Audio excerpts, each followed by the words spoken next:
Banggood have kindly sent me the Eachine E57 to review. It's an ultra-thin foldable drone. Now, I've reviewed loads of the Eachine foldable drones, going right back to the time when they came out, what I think was the beginning of the foldable drones, the E50. And there's lots of clones out there. I mean, all these companies are copying each other with what they do. And as you can see, quite a slick quad this was. And like I said, I've done a review on it. I'll put a link down in the description to that and others that I've done. Boxes come in at about the same size, but this one says it's an ultra-thin foldable drone, so we'll see how ultra-thin it is. Pop the box apart and I'll have a look through the instructions and I'll give my verdict on those towards the end of the review. And then we actually get into the quad itself. And then we suddenly notice it is ultra-thin. It's absolutely tiny compared to the original E50. The E50 dwarfs this in every way going, it really does. And on the E50 you even had to work, you had to pull the arms out yourself with the motors and then the actual props on. And with this one you've got a really slick sort of James Bond setup. You simply squeeze these two lugs there and there and the motors pop out and they're holding the props on them as well, so really nice. You can do it, click it one at a time like I did there, or you can just squeeze it in just one hit and they all pop up at once, so really nice. I think transporting this one around, I was a bit concerned about that because the props would spin around and get in the way, but they don't. They've put a couple of lugs across here on each one, and the motors therefore can't, the motors and the props can't spin around, and I don't think you're going to damage anything. And the nice thing is with this coming in here, it actually protects the camera as well, so you don't need a lens cover or anything. I don't think you're going to get anything in there. So a really smart looking little drone. Weighing in at only 34 grams and measuring across here only 10 millimeters. So it is a tiny little quad. On off switch on the top. And they've put red lights at the back, which is brilliant and makes a change because they can stick them anywhere or just use different lights. I always think red at the back's nice, and they can stick whatever colour they like at the front. They've put blue on this one, and as you can see, they're really quite bright and quite nice. You're not going to be able to see them from the side, but to be honest, you're always moving your quad around. I don't see any issues with that at all. And also, it runs with a full FPV system, same as we had on the E50 originally. But this one also, that's why the box is so large. This one also comes with a transmitter, and the transmitter is also ultra thin as well, literally about the same thickness as your quad itself. So you could take those two out like that, no problem at all, and that would fit in your pocket. But you can also fly this on the app as well, and I'm flying quite a lot on the apps because I'm finding they're actually getting better and better. So and I'm looking forward to reviewing the app that comes with this one and also reviewing the actual transmitter. The last thing you get in the box is the actual charger for it, and also a spare set of props, and you get a little prop removal tool there, which are really handy, saves you wrenching the motors when you take them apart. And the motors are clearly marked with A and B on, so you put the correct orientation props on, so you must make sure you do it that way. And charging is on board. Now this is a difference between this one and the original E50. The original E50 had a battery that we could just swap over, so we could do several flights. You carry half a dozen batteries with you and then you could do lots of flights. This one you have to charge every time. I can't see that this is going to be an easy replaceable battery, which might be a downside of it. But where it uses a USB charging port, you could either use your car to do it, your computer, your laptop, or what I tend to use is a power bank, and I'll put a link down in the description to the one I use, and then you can quickly charge it up when you're out and about. Keep it in your pocket. You can literally carry it all in your pocket or a bag and charge it up as you go in. Okay, so let's get this on charge. So simply just plug this into the charger port on the actual quad itself. Like I say, I'm going to use the power bank to charge up with. Just simply plug that into there. We get the red LED that it's actually coming on for charge, and you can see the power bank's dispensing the power through to it. While we're charging up, I've had a chance to have a look through the actual instruction manual, and though it is a very good with the actual content of the instruction manual, I really don't like it when they put the English and Chinese next to each other. I wish they'd sort of split it in half, had all English and all Chinese. Just a personal thing, but if you're trying to look through for stuff, it's really sort of quite confusing that you've got two languages there, and it must be the same whether you're Chinese looking at English or English looking at Chinese. The actual content is really good, and Eachine are getting better and better. I think they're actually actually using people to translate it properly into English from Chinese, and there doesn't seem to be the howlers in there that we used to get. There is areas where they go into like the transmitter and you've actually got it in full English, which I really like. Then that's nice and easy for us to pick out the key points of the transmitter and then obviously do the full Chinese. It runs through all the basics, and a really good startup way. If you're brand new to quads, then it would run through everything. The actual app, I've used it before. I don't know if they've upgraded it at all, but I actually found it okay when I've used it before. But it'd be interesting to see how it performs with this actual quad, and then it tells you how to download, and you've got your QR, your quick read codes here to scan and download. If not, you can use the iStore, Apple iStore, or you can use Google Play, and then the app is quite simple. And I've done a separate video on how to use these apps and to fly with them, so I'll put a link down in the description for you there. And like I say, it runs through all the basics and even little bits of maintenance like changing the props, etc. And it's a really good little manual. Just wish they'd done it all in English and then all in Chinese. When it's finished charging, the red LED goes off and we're ready to fly. Okay, going to run through the transmitter functions now. You do need two AAA batteries, which pop in the back here, to actually power up the transmitter, and you don't get supplied with those. To turn the transmitter on, you simply hold down this button here, get the flashing indicator light on there, and then turn the quad on. It makes no difference whether you turn the quad on first of all or the transmitter with this actual quad. It makes no difference whatsoever. You can see they're all flashing, it's waiting to bind, and we need to put the throttle up and then back down, and then you see fast pulsing, and then they lock off, basically come on to solid, which means we're bound and ready to go. It's a mode 2 controller, which means this is your throttle, so this goes up and down, and that makes the quad ascend and descend. If you want it to turn, you press it to the right and it will turn to the right, that's called yawing, and put it to the left and obviously it will turn to the left, that's yawing to the left then. This is your pitch, so forward is that way, so you can tell by the camera, and also you've got the blue lights on the front, so that's always the front of the quad. And pulling back is pitching backwards. Rolling to the right, you push it to the right and it will literally go to the right and go to the left, and that's called rolling. That's when it's in ordinary mode. You can also use this in something called headless mode, and you simply press this button here and that will go into headless mode, and as you can see we now got flashing LEDs.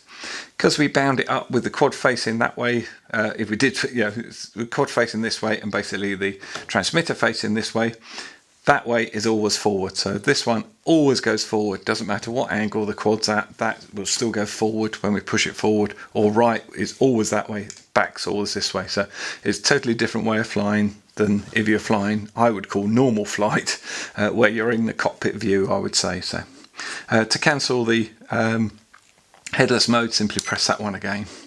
This button here is your return to home, and they never work particularly well because it's not got GPS on it or anything else, and you wouldn't expect that on anything like this, but if you press that it'll sort of head back towards you. I can't really see a use for it on this because you honestly wouldn't fly it that far away. If you did that in your house it would probably just hit something, to be perfectly honest. The other controls are in the instructions. It clearly says that if you press this once, it primes the motors, basically gets them ticking over. It doesn't. It starts up the motors and then it will take off to about 1.5 meters. So only press that if you want to take off. To come into land, you press that again and it will come and land, and you can choose where you want it to land. You can still move it around by using your direction stick here. If you want to cancel it when it's coming into land, just give it some throttle and that will cancel the procedure and off you go again. You've also got an emergency stop on here. Hold that down for a couple of seconds and it will just kill the motors. So it won't come in and land, it will just literally crash to the floor. So that really is an emergency button only. This one here is your flip button, and you press that one and you get beep beep beeps off the transmitter, and it's quite a quiet transmitter actually, and then you choose what direction you want it to go in, and that means it's cancelled, and it will only do that on a good charge. If you've got flashing LEDs, because the battery is running low, it won't flip. So these little pads here are for trimming it if you've had an accident or something or other, or it's not flying correctly. There's loads of videos out there on how to trim quads. I haven't had any issues with it at all. If you want to calibrate the quad, so you've had an accident and it keeps drifting in one way, and you're either indoors or on a very still day outside, if you've got any breeze or anything at all, it moves quadcopters, if you're new to them, you wonder why it's moving. Just the slightest breeze, literally a huff of air, will push them in one direction. To calibrate it, you simply press this button here. You get flashing LEDs, and then it's calibrated. The quad must be on somewhere level, and it must be stable when you do it, so don't move it while you're doing that. We've got 2 rates we can fly at. We've got low rates and high rates. It always starts in low rates. Press this button, you get a beep beep, and then it goes up into high rates. And one other thing that I've noticed that I don't think it mentions in the instructions is you can actually prime the motors by pulling them down and out. Starts them like that. And you can stop them as well, or you can start them the other way as well. And then all you have to do is just push the throttle up and it'll ascend. If you, again, I can show you the emergency stop here. If I hold this down for a couple of seconds, it'll just kill the motors. Okay, so as you can see, autumn is hitting the Highlands. So we've got leaves everywhere. Going to have a quick go with this on the transmitter first of all, but I'm going to record as well on my phone.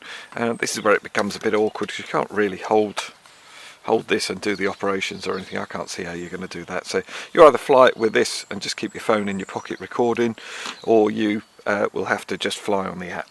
I'm going to put the Wi-Fi on my phone, and I've already done this once already, so it might reconnect automatically. Yeah, it's connected to it, so that's fine. And just launch the app. Go into play. And it's got a really sort of slow dissolve as it comes live. I quite like this one. There we go.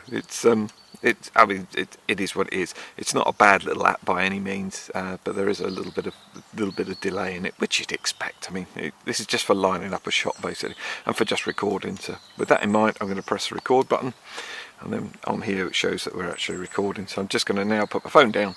I'm just going to fly. Now, I'm not sure if there's a little LED that flashes. Yeah, there is a little flashing LED in there, shows that we are actually recording. So I'm going to do it sort of the manual way, so down and out. That starts the motors, and up and away. Hey! Always pleased when things actually fly. Well, that really holds altitude well. Again, those LEDs are bright. I mean, it's not a bright day here, but they are really nice. Okay, it does a little flip there, so just press this one and then choose what direction you want it to flip in.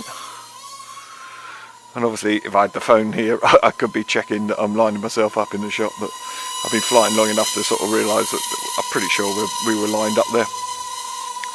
So it flies really nicely, nice and smooth, and the controls are pretty good. It does sort of level out really quick, but you can just do it nice and smooth if you like. It's not too bad actually. So let's up the rates. So it's into second rate, so let's just see how fast we go.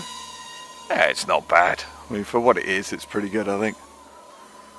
Yeah, and the yaw isn't mad. Sometimes it is with these sort of things. Whoa! Whoa, it didn't like that quick turn, did it? That seems fine. Hope we haven't got any water on the lens there. No, that's all looking good. So we've got an auto land as well, so if I press that it will come into land. You've got the flashing LEDs that it's coming into land, and then as soon as it gets down, I won't put it down here because the grass is really, really wet, it will kill the motors. The other thing is just to pull the throttle right off, that'll do the same. So the auto takeoff is simply press this one here, and it just takes off. It says about 1.5 meters, which I guess that is about right for where it started with. We got the headless mode, and we get flashing LEDs with that, and then that's forwards and that's backwards. So yeah, whatever angle the quad is facing at. So if you want to do a passing shot of you,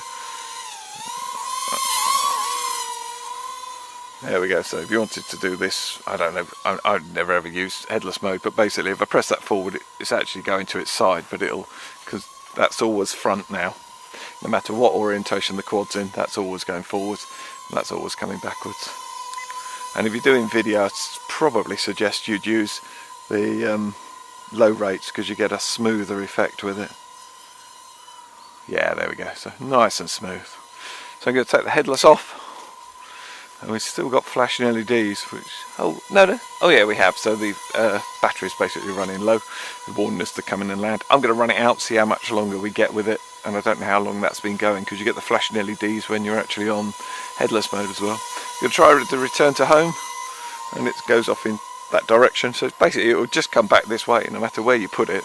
So if we put it over there, and we actually took off over there as you saw earlier, press that, it will just go back that way. To cancel, use your direction one. Actually a nice little flight. It seems quite a short flight, to be perfectly honest. But it has only got, I don't know what the battery is, I'll look it up and put it down in there for you, but it has only got a small battery in it and only takes 40 minutes to charge, so I guess that's what they're looking at. I'll try and give it a little bit of height. There we go. It does hold well. Let's see what the video's showing. Yeah, so yeah, quite good that you could actually line it up and then take over. I actually lost sight of it there, it's so black against those trees. That's good. So like I said, I'm just going to run this battery out and I'm going to do a few tests, see how long the battery lasts. Sometimes when you've cycled them a few times they do get a bit better, so we will just see how we get on with that.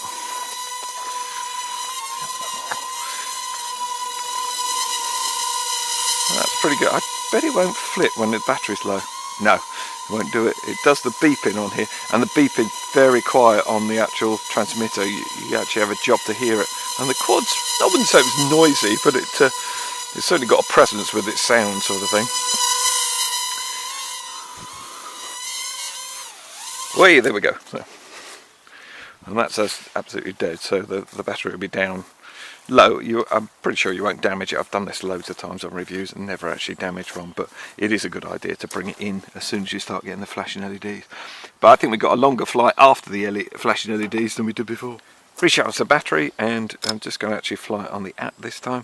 So this time you do have to put the quad on first of all, and then if you've already gone onto it once, this seems to actually connect back onto it automatically once it picks it up. There we go. Oh, it says it won't automatically reconnect, and then it did just a second ago when I checked it inside. So electronics, eh? Who'd get involved with it? There we go. So, and then launch the app itself, and it's warned us we've got no internet access. For those who didn't know, the quad sets up a Wi-Fi hotspot and your phone just logs onto that hotspot, so there's no data roaming or internet access, or you don't need any other Wi-Fi system, so you could fly this somewhere totally out with no other systems around at all and it would be absolutely fine. Like I said, I love the way that dissolve comes on really nice and gentle. So this time I'm going to fly it with the app, and if you notice we've still got flashing LEDs, because even though we're bound up and the actual camera is working, we haven't actually got control over the quad. It's still expecting you to use the transmitter. Turn these on and then the LEDs stop flashing immediately, and they are nice and bright, those LEDs, they're really good. So we're going to start the video, and actually we do a selfie this time as well, because it's really a selfie drone, I would imagine. That's one of its options. You can still start it, by the way, by these down and by pulling the controls down and out, and you might well be able to fly it without altitude hold on it. So let's just have a look, see what I can. So there we go. So we have started already.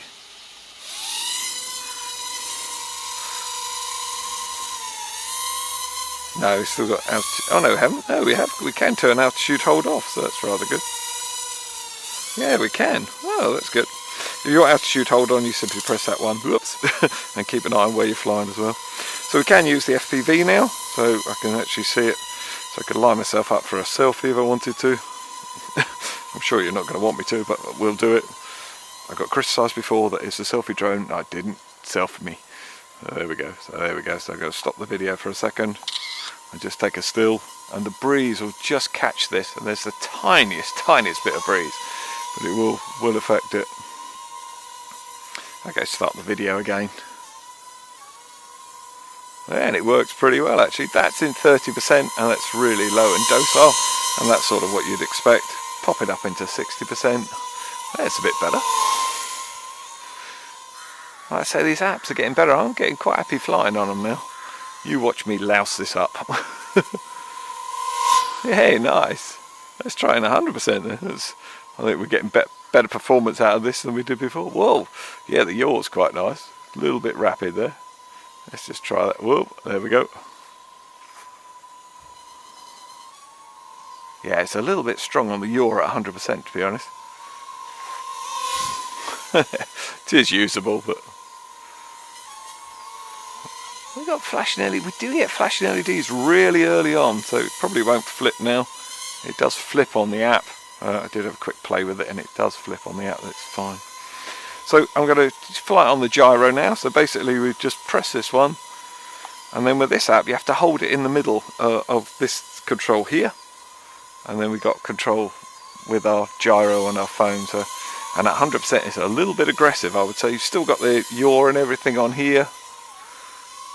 And of course you could fly it. Oh, I don't know which way I started off with headless mode. So let's just try that. There's headless. Oh no, that's fine. So I have got it the way I thought it would be. So headless is going to go forward and backwards there. So I could turn it round that way, and that forwards is still, as far as I'm concerned, it would be to the right hand side, but it's not.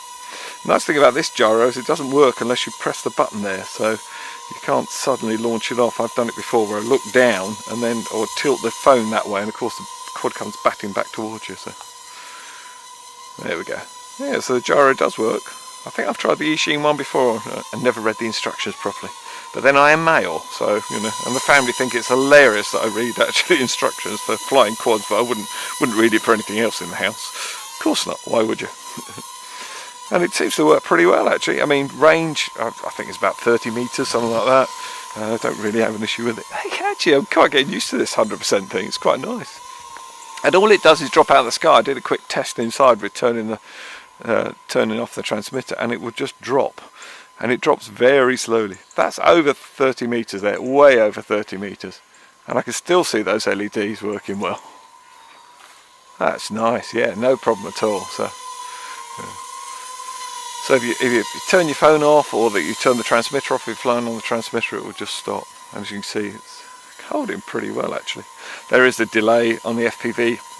It's not the best in the world, but it does pretty good actually. I mean, you know, it is a tiny little thing. And it's more for, oh, there we go, that's how it's gone. It's more for people who just want something compact, take it out in the pocket, you know, throw it out at the top of a mountain or something, get a quick shot, and then come back in. That's what it's aimed at, and for me, it's pretty good at what it does. But I'll do the full summary when I'm back indoors. Yeah, so there we go. Everything worked on the app. That was great. And like I say, I've got a video of how to fly using an app, running through all the controls, and I'll put a link down in the description for you. Okay, so what do I think of my ultra-thin folding drone? Some pros and some cons, and I'm going to run through them all now, the way I see them anyway. I mean, I just love this thing. I literally could play with that all day. And it's for kids of all ages. The grandkids absolutely love it as well, think it's awesome. And it's been used a lot, so and I've not had a problem with it, which is rather good.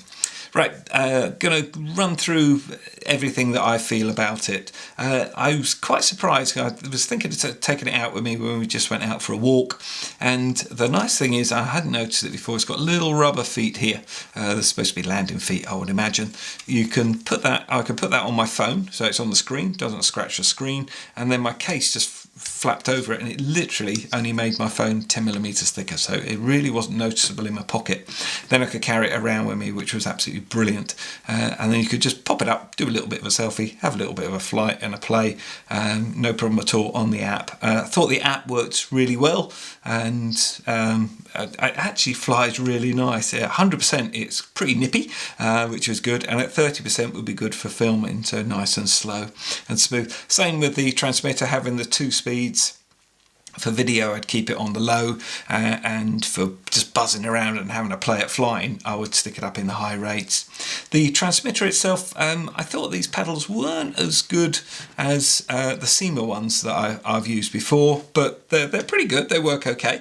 I can fly it with it. I just fly an awful lot of different quads, so I can be a bit more picky about what's good and what isn't, sort of thing. So they're not bad by any means, and sometimes they just sort of wear in a bit better as well. But certainly the control was there. and it was good fun. I was getting about 50 meters on this without any dropout, and to be honest, I don't know, this little thing, you don't really want to fly it that far away from you. To me, I just find that quite boring as well. I like things in and around me, or up above me is always good, sort of thing, but that's just me. So if I fly it on the app, then I was getting over 30 meters, no problem at all. Was still in control, but as you probably noticed, the FPV is a little bit laggy, and it can have little tiny dropouts in it, which is not unusual with this sort of level of quad by any means. And it worked pretty well, and it was reconnecting all the time, so it wasn't a problem that I ever lost the FPV totally. And for lining up a shot, it was brilliant. You could really line it up. The actual quality of the camera, though it's a 720p, I don't think it's particularly brilliant. But then, you know, with my Typhoon H, I wish that had better quality, and that shoots 4K. So, you know, there's limits. You've got to decide whether or not you think you would use it if you went out for a walk and you could just pop it up and do a very unusual selfie from 30 meters away. I think it's possibly worth it that it fits in your phone, but that's just my view. The still images were, again, not brilliant, I didn't think, for 720p. The reason being is that how they compress it, what sort of algorithms they're using when they actually run the video back to your phone, so and also the connection and everything. So there's lots of things going on with the Wi-Fi system. So for what it's aimed at, I think it works absolutely fine. Flight time was a little bit disappointing, but it is what it is. It's only got a 250 milliamp hour battery in here. It's single cell, and you know you get about 4.5 minutes with it. They quote 5 to 6 minutes. It's a manufacturer. They quote all sorts of things, manufacturers, as we know, and that's why I think we try and do honest reviews, so you actually get a real feel of what it is. If they put a 300 or a 350 milliamp hour battery in there at some stage, it's going to give us longer flight times. That would make it even better. But again, back to my Typhoon H, that flies over 20 minutes, and I usually want longer out of that. So again, it's what it's aimed at as a product, and I think what it's aimed at as a product is pretty good. It's around £34 at time of review. The original E50 was actually around £30, so it just shows how much more they're putting in, and the development and everything, for very little money, and literally less than a year later. I only reviewed my E50 back in December of 2016, and this review's done in October 2017. So it is developing. Things are of a change, which is good, and they're going in the right direction, I think, with this quad. So, if you've enjoyed the video, nice old thumbs up really does encourage me to do even more. And comments as well, please let me have your feedback. And yeah, happy flying, whatever you decide.